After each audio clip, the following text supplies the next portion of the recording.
അപ്പോൾ അരനൂറ്റാണ്ടിന്റെ പാലായുടെ രാഷ്ട്രീയം മാറ്റിമറിച്ച ആളിനോടൊപ്പമാണ് നമ്മൾ നിൽക്കുന്നത്.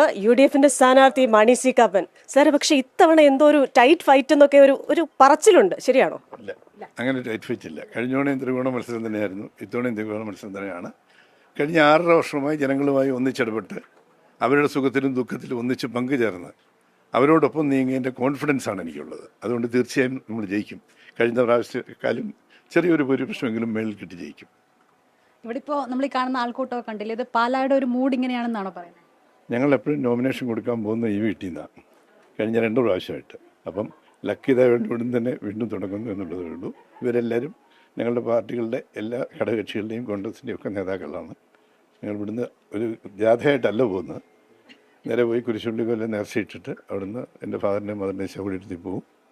അവിടുന്ന് പള്ളിയിൽ പോയി പ്രാർത്ഥിച്ചിട്ട് നേരെ സിവിൽ സ്റ്റേഷനിൽ പോയി നോമിനേഷൻ കൊടുക്കും. ഇപ്പോൾ പാല എന്നാൽ മാണിസാർ, മാണിസാർ എന്നാൽ പാല, ആ ഒരു ചരിത്രം മാറ്റി എഴുതിയാണല്ലോ വന്നത്. അതിനുശേഷമുള്ള വർഷങ്ങൾ പാലക്കാർക്ക് വേണ്ടി ചെയ്ത കാര്യങ്ങൾ, അതാണോ ഈ വർഷം ഒരു എന്താ പറയുക വിജയപ്രതീക്ഷയുമായി മുന്നോട്ട് വെക്കുന്നത്?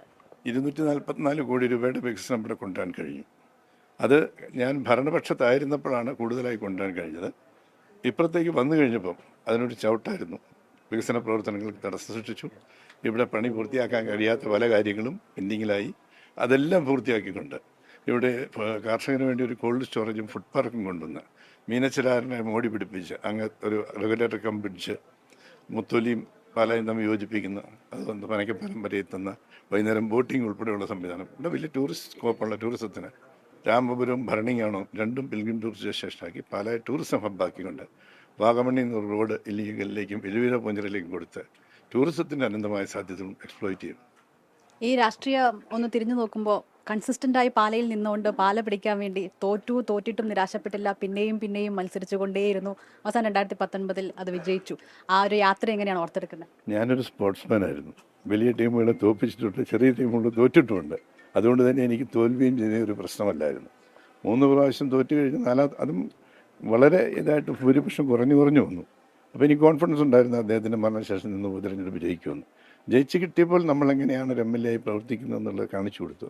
52 വർഷമായിട്ട് പാലായില്ലായിരുന്ന ഒരു MLA ഓഫീസ് ഇവിടെ ഉണ്ടായി. വീട്ടിൽ രാവിലെ 7 മണി മുതൽ ഞാൻ ആളുകളെ കാണാൻ തുടങ്ങി. അവരുമായിട്ടൊരു നിരന്തരമായ സൗഹൃദ ബന്ധം, അവരുടെ ആവശ്യങ്ങളിൽ അവരോടൊപ്പമുള്ള ഒരു നല്ല സുഹൃത്തായാണ് എന്നെ കണ്ടിരിക്കുന്നത്. അപ്പോൾ ഇത്തവണ ഷോൺ ജോർജ് കൂടെ ഉണ്ട് അംഗത്തിന്. അപ്പോൾ ഷോൺ പറയുന്നത് 25,000 വോട്ടിന്റെ ഭൂരിപക്ഷത്തിന് ജയിക്കുമെന്നാണ്. അപ്പോൾ നമ്മൾ NDA നോക്കുവാണെങ്കിൽ ഏറ്റവും കൂടുതൽ അവർക്ക് കിട്ടിയിരിക്കുന്ന വോട്ട് തന്നെ 25,000 അപ്പോൾ അങ്ങനെ പറയുമ്പോഴും അങ്ങനെ ഒരു വോട്ട് ഇത്രയ്ക്ക് ഒഴുകാനൊരു സാധ്യതയുണ്ട്. അത് മെയ് മാസം 4-ാം തീയതി എണ്ണിക്കഴിയുമ്പോൾ നിങ്ങൾക്കും ബോധ്യപ്പെടും, എനിക്കും ബോധ്യപ്പെടും. ഈ NDA പിടിക്കുന്ന വോട്ട്, BJP പിടിക്കുന്ന വോട്ട്, അത് ആർക്കായിരിക്കും പ്രശ്നം ഉണ്ടാക്കുക? പ്രത്യേകിച്ച് എനിക്ക് പ്രശ്നമൊന്നും ഉണ്ടാകാൻ പോകുന്നില്ല. മറ്റാരുടെയും വോട്ട് പിടിക്കുമെന്ന് എനിക്കറിയത്തില്ല. എൻ്റെ വോട്ട് എൻ്റെ പെട്ടി വീഴും. സിനിമയിലായിരുന്നല്ലോ, അപ്പോൾ ഈ ടൂറിസം വികസനവുമായി ബന്ധപ്പെട്ട് കുറേ കാര്യങ്ങൾ വന്നു. ഇപ്പോൾ സിനിമാക്കാർക്ക് വേണ്ടിയിട്ട് ഇപ്പോൾ ചില മണ്ഡലത്തിലൊക്കെ നമ്മൾ ചെല്ലുമ്പോൾ പറയും 50 വർഷം മുമ്പുള്ള സെറ്റ് ഇടേണ്ട ആവശ്യമില്ല, അതേപോലെ തന്നെയാണ് മണ്ഡലം എന്ന്. അപ്പോൾ ഈ സിനിമക്കാർക്ക് വേണ്ടിയിട്ടും ടൂറിസം വികസനത്തിന് വേണ്ടിയിട്ടും മണ്ഡലത്തിന് വേണ്ടിയിട്ട് ഇനി പുതിയതായിട്ട് എന്തൊക്കെയാണ് ചെയ്യാൻ ഉദ്ദേശിക്കുന്നത്? തീർച്ചയായും ഞാൻ പറഞ്ഞത് ടൂറിസം തന്നെയാണ് ഇവിടുത്തെ ഏറ്റവും വലിയൊരു വരുമാന മാർഗമായി പോകുന്നത്. ഞാൻ വന്നതിന് ശേഷം ഡെവലപ്പ് ചെയ്തെടുത്താണ് ഇല്ലിക്കക്കല്ലും ഇലവിഴ പൂഞ്ചിറയും നല്ല ഒന്നന്തരം BMBC റോഡുകൾ. ഇല്ലിക്കക്കൽ എന്ന് പറയുന്നത് മീനച്ചിലാറിൻ്റെ ഉത്ഭവസ്ഥാനമാണ്. അവിടുന്ന് ടൈലുമൊക്കെ ഇട്ട് സ്റ്റെപ്പ് കൊടുത്ത് നല്ല ടിപ്പ് ടോപ്പാക്കി ആ ഏരിയ.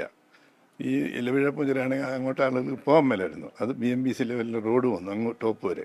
അവിടെ സൺറൈസും സൺസെറ്റും കാണാം.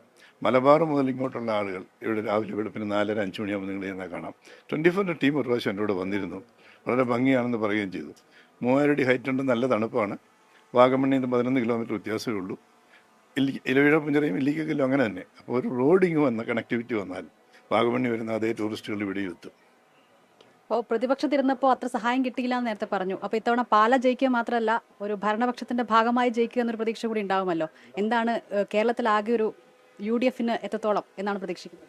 കേരളത്തിൽ UDFന് അനുകൂലമായൊരു തരംഗം, പിണറായി വിരുദ്ധ തരംഗം ആഞ്ഞടിച്ചിരിക്കുകയാണ്. നരേന്ദ്രമോദിയോടുള്ള വിരുദ്ധതയും ഇവിടെയുണ്ട്. അതെല്ലാം ഇവിടെ വോട്ടായിട്ട് മാറും.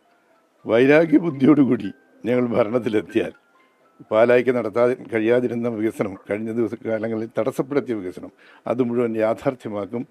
2000 കോടി രൂപയുടെ വികസന പദ്ധതികൾ പാലായിൽ ഈ അടുത്ത 5 കൊല്ലം കൊണ്ട് കൊണ്ടുവരും.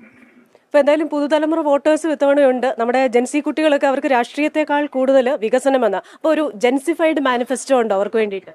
അതല്ല ഞാൻ പറഞ്ഞ ടൂറിസം തന്നെയല്ല അവർ സംബന്ധിച്ച്. ഇവിടെ നൈറ്റ് ലൈഫ് ഇല്ല. പാലായിൽ 8 മണിയാകുമ്പോൾ അടയ്ക്കും. ഞാൻ പറഞ്ഞ റെഗുലേറ്റർ കമ്പിടിച്ച് വന്നു കഴിഞ്ഞാൽ അങ്ങ് പനക്കപ്പണം വരെ വെള്ളം നിൽക്കും. മീനച്ചിലാറ്റിൽ കൂടെ ബോട്ടിംഗ് ഉണ്ടാവും. ആറിൻ്റെ യഥാർത്ഥത്തിലുള്ള പഞ്ചായത്തിൻ്റെ മുനിസിപ്പാലിറ്റിയുടെ ആസ്തിയിലുള്ള വീതിയിൽ 6 ആഴത്തിൽ എല്ലാത്തെ മണലും എല്ലാം മാറി ടിപ്പ് ടോപ്പാക്കി. ഇതിന് വെള്ളത്തിന് താങ്ങാവുന്ന ഒരു പരിധിയുണ്ട്, മണ്ണിന് വെള്ളം താങ്ങാവുന്ന. അത് കഴിഞ്ഞാൽ ബാക്കി ഭാഗം വെള്ളം മേളിൽ നിൽക്കും. ബോട്ടിംഗ് ഉണ്ടാവും. 2 സൈഡിലും ഭിത്തി കെട്ടി വാക്ക് വേ കൊടുക്കും, ലൈറ്റ് ഇടും. പാലായുടെ ഒരു മുഖച്ഛായ തന്നെ മാറും. ഒരു മണ്ഡലത്തിന് വേണ്ടി മുന്നണി മാറിയ ആളാണ് എന്ന് ഞാൻ പറഞ്ഞാൽ എന്ത് പറയും? ഞാൻ 100% സത്യം എന്ന് പറയും. അപ്പൊ എന്തായാലും ഇലവീഴ പൂഞ്ചിറ എന്ന് പറയുന്നത് സൂര്യോദയവും സൂര്യാസ്തമയവും ഒക്കെ ഒന്നിച്ച് കാണാവുന്ന, അതെ ഒരേപോലെ കാണാവുന്ന സ്ഥലമാണ്. അപ്പോൾ ആ സ്ഥലം ഉൾപ്പെടെ നിൽക്കുന്ന ഈ പാലായുടെ കുടിയേറ്റക്കാരുടെയും കർഷകരുടെയും അതേപോലെ തന്നെ ചെറുകിട വ്യവസായികളുടെയും ഒക്കെ ശബ്ദമാകാൻ അങ്ങേക്ക് സാധിക്കട്ടെ. അപ്പോൾ നിയമസഭയിൽ വീണ്ടും അങ്ങയുടെ ശബ്ദം മുഴങ്ങട്ടെ. All the best.